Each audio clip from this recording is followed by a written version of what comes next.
میں یہ چوئی صاحب، یہ کتنا امپورٹنٹ ہے کہ ہم جب بات کیا کرتے تھے مشرق وسطیٰ کے حوالے سے، اس خطے کے حوالے سے، تو کہا یہ جاتا تھا کہ یہاں کے حوالے سے جو فورن پالیسی ہے اس میں امریکہ کی ڈرائیونگ سیٹ پہ اسرائیل ہے، یعنی کہ یہاں سے متعلق جو فیصلے ہوتے ہیں وہ اسرائیل کرتا ہے.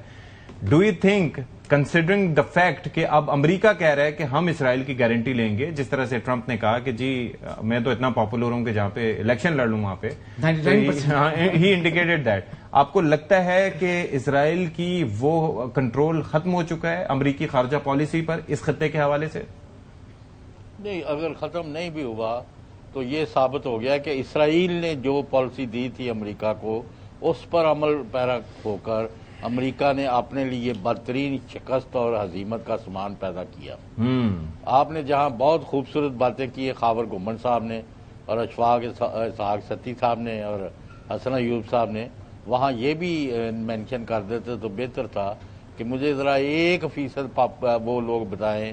جو یہ کہہ رہے تھے کہ Iran cannot be defeated. Iran cannot be defeated, وہ بیسیکلی جو ان کی سٹوری ہے، چودھری غلام حسین صاحب کی پہلے دن سے یہ سٹوری رہی ہے کہ ایران کو ہرایا نہیں جا سکتا تھا. یہاں پہ ہم تھوڑے ڈاماڈول تھے فرینکلی اسپیکنگ، کیونکہ جس مائٹ کے ساتھ امریکہ آیا تھا، جس مائٹ کے ساتھ اسرائیل آیا تھا، ان کے پاس جو ویپنری تھی اور پہلے دن جو انہوں نے ساری قیادت اڑا دی تھی ان کی، تو بالکل. اور 47,000 جگہوں کے اوپر حملے پورے ایران میں، یہاں تک آ گئے تھے چابہار تک بھی حملے ہوئے تھے. تو وہ اس سے ظاہر ہے نقصان تو بہت ہوا ایران کے اندر، اس میں کوئی دو رائے نہیں، لیکن یہ ہے کہ ایران اپنے پاؤں کے اوپر کھڑا ہو رہا ہے اور پوری دنیا کو حیران. اور ایران نے جس طریقے سے وہاں سے اڈے تباہ کیے انہوں نے اپنے سینے پر زخم کھائے، لیکن نہ وہ روئے، نہ وہ چیخے، نہ چلائے. دنیا کے سامنے وہ کمپوزڈ فارم کے اندر رہے. جتنی تباہی ایران کے اندر ہوئی ہے، ہم نے تو اس کا 10واں حصہ بھی انڈیا کے اندر نہیں کیا تھا، تو کس طرح چیختا چلاتا شروع کر دیا تھا، پاؤں پڑ گیا تھا. لیکن میرا کوشچن وہی ہے کہ ایرانیز نے ہٹ لی ہے، وہ ہٹ اس میں کوئی اور ملک اتنی ہٹس جو ہے وہ برداشت کرنے کے بعد اس طرح فرم اور ڈٹرمن ہو کر سامنے نہیں کھڑا ہوتا جس طرح ایرانی کھڑے ہوئے ہیں. اور ایرانی کہتے ہیں جی ہمیں مار دیں، ہم مر سکتے ہیں، جھکنا ہمارے کاغذوں میں کتاب میں موجود ہی نہیں ہے. اچھا، لیکن بات یہ ہے نا، بڑی اہم سٹوری ہے یہ، میں اگر آپ کے ساتھ شیئر کروں، جو سٹوری یہ ہے کہ پریزیڈنٹ ٹرمپ جب گئے ابھی چائنا، تو ایک خبر کے مطابق پریزیڈنٹ ٹرمپ یہ ایک بارگیننگ چپ جو ہے تائیوان کی، کہ ہم ان کو 14 بلین کا اسلحہ نہیں بیچیں گے، تائیوان سے ہم تھوڑا سا ڈسٹینس کرتے ہیں. تو چائنا کو یہ انہوں نے آفر کیا، بیٹ کیا کہ آپ اسٹریٹ آف ہارموز اور اس مسئلے کے اندر آئیں. چائنیز نے کوڑا جواب دیا، انہوں نے کہا جی آپ جانیں تو ایران جانے تو اسٹریٹ آف ہارموز جانے، تائیوان ہمارا ہے، تائیوان کے اوپر ہم آپ کو برداشت نہیں کریں گے. انہوں نے کہا تھوڑا سا سویابین لے لیں، تھوڑے سے جہاز ہم آپ سے لے لیں گے. رشین پریزیڈنٹ وہاں پہ پہنچ گئے، اب رشین پریزیڈنٹ پہنچ گئے ہیں، اور رشین پریزیڈنٹ بھی وہاں پہ اس کے اوپر بھی بات ہو رہی ہے کہ ایران آج، ویسے ہمارے کولیگ ہیں احمد میر صاحب، انہوں نے بڑا اچھا کالم لکھا ہے، محسن ایران.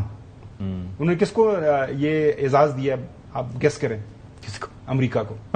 کہ امریکہ نے ایران کے اوپر جنگ کر کے اتنا بڑا احسان کر دیا ہے کہ ایران کو ایک سینٹر آف پاور جو ہے نا،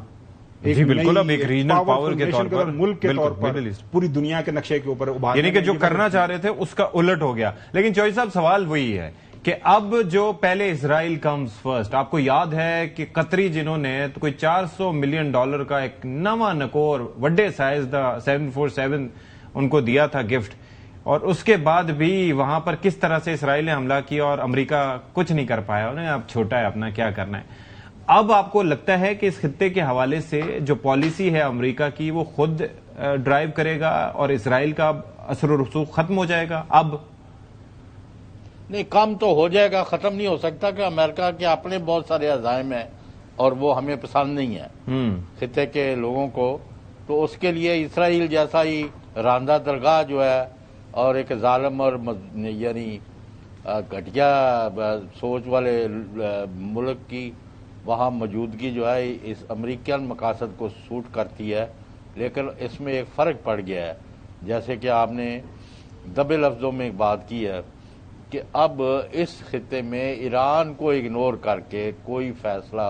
مسلط کرنا مشکل ہوتا جا رہا ہے، اور عرب ممالک اب سوللی امریکہ پر ڈپینڈ نہیں کریں گے. اور بہت ساری نئے حقائق سامنے آ گئے ہیں، اور روس اور چین کو اگنور کر کے دنیا کا نظام بھی چلانا